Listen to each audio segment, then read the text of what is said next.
McElroy in Benson, where dozens of neighbors gathered to discuss their fears following the many executive actions President Donald Trump has signed while in office. I spoke to ACLU leadership about ways neighbors can advocate for themselves. Folks who are queer and trans and people of color, they're really worried about, getting gender-affirming care. The massive cuts that are being planned especially for people with disabilities and elderly. Who is in charge right now?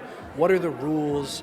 How are they going to change? ACLU Nebraska Executive Director Minnie Rush Chipman said they wanted to have speakers touch on topics that will directly impact neighbors here in Nebraska. She says federal funding, transgender care, immigration, and education are all on the line. The theme of our event tonight, we elect presidents and governors, not kings and dukes, speaks for itself.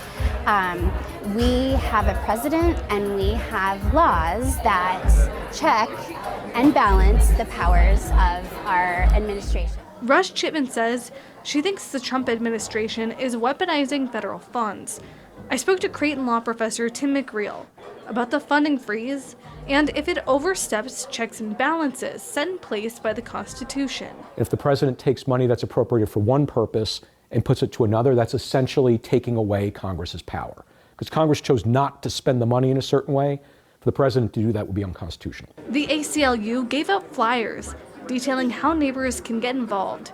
Tim Royer says there is nothing more powerful than confronting elected officials with how their decisions directly impact real people. You're fighting for a better tomorrow, and I promise you your emails and calls do actually make the difference and can be the spark that we need. At 62nd and Maple, I'm Hannah McElroy, your Benson neighborhood reporter.